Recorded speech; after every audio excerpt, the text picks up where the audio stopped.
The primary exposures of the children are also ensured to be the same language speaking so that strategic mental growth can be supported. In the case of bilingual language and education, the families have the role of motivating the child for new learning processes.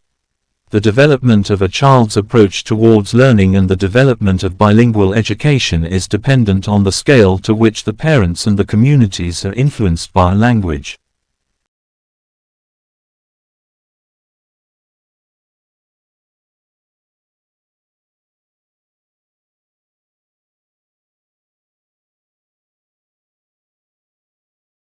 Within the past year, my school has had a change of headship, and with this change brings the use of the Essential Skills curriculum by Chris Quigley, which covers all the national curriculum subjects with exceeding skills to develop the depth of children's learning.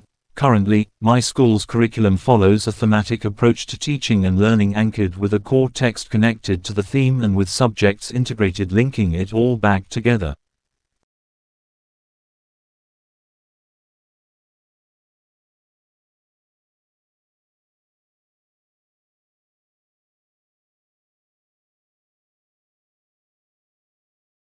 Paget shares similar views to Cropley in that creativity as a product or an outcome generates complications due to changing standards of a belief system, judgments that may vary culturally or societally, or the relevance of a product may not become apparent right away.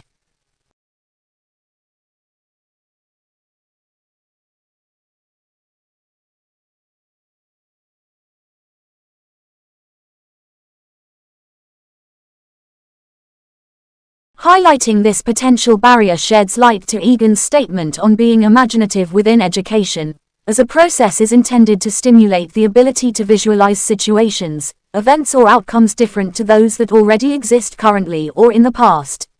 If learners become too reliant on educators giving information consequently, it requires them to think less, which stunts active, critical and creative thinking.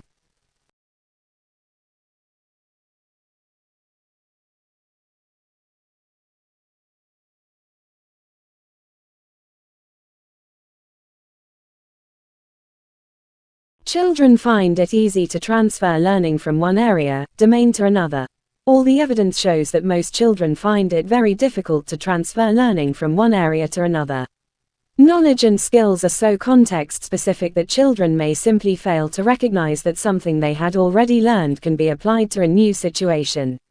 Adults can help children to make the connection.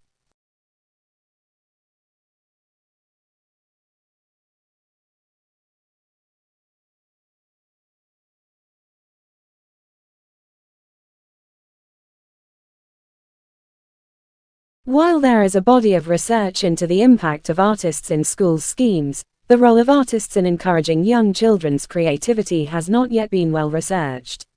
In other words, although the involvement of professional artists and creative workers has considerable potential to be helpful, we do not have research evidence to say what kinds of involvement may have the greatest impact on creativity.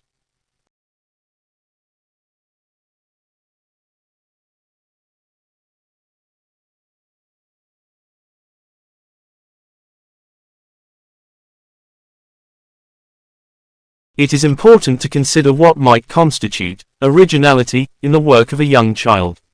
After all, only a child prodigy could be expected to come up with something new and valuable to society. Instead, each child's creative abilities can be related to his/her personal stage of development. For example, a young child's work may be adaptive and original for that particular child and/or in relation to children in their class or age group.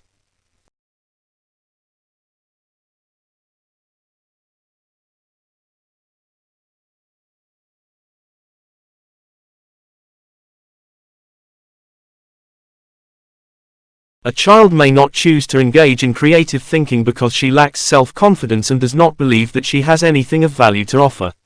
Or maybe she becomes anxious when given an open-ended task with several possible solutions.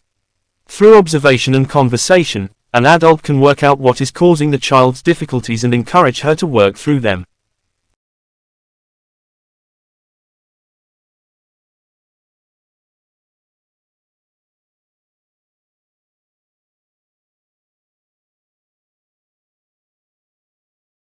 The curriculum tends to be the same for immersion children as for their mainstream peers.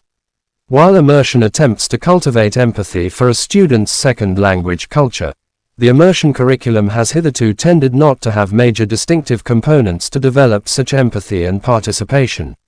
For example, in Canada, a no challenge is that French becomes the language of school and English the language of the playground, street and vocational success.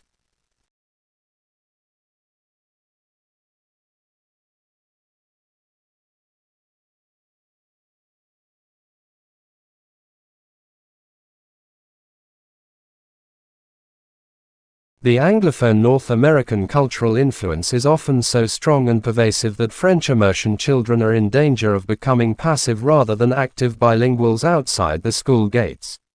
The same occurs in immersion schools in many other countries, where the minority language is a language of the classroom, but the majority language is the peer, prestige, language in the schoolyard and on the streets.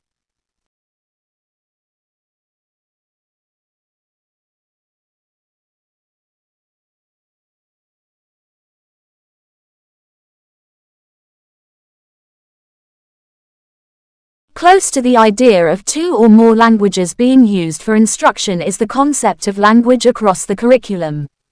In all content areas, students learn skills, knowledge, understanding, concepts and attitudes mostly through language. Thus, every curriculum area develops language competence. All subject areas, from music to mathematics, science to sport, contribute to the growth of a child's language or languages. At the same time, achievement in a particular curriculum area is partly dependent on proficiency in the language of that area. Obtaining fluency in the language of chemistry, psychology or mathematics, for example, is important to understanding that subject.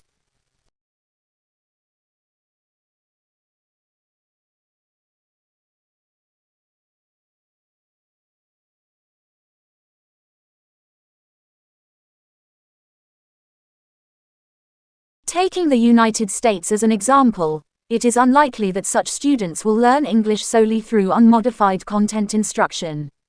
Their level of understanding of English may be insufficient for them to fully comprehend mathematics or social studies as it normally taught to proficient English speakers, irrespective of whether a transmission of knowledge, pouring nuggets of knowledge into empty heads approach or a progressive discovery learning approach is taken by the teacher.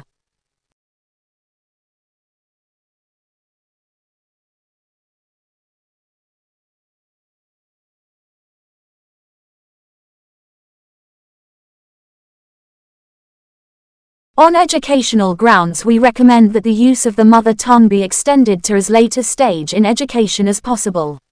In particular, pupils should begin their schooling through the medium of the mother tongue, because they understand it best and because to begin their school life in the mother tongue will make the break between home and school as small as possible.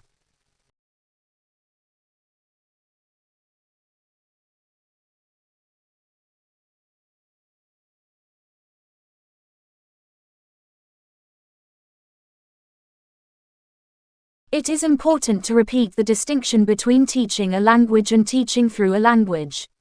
Language acquisition in bilingual immersion, heritage and dual language bilingual programs is mostly through a second language being used as a medium of instruction.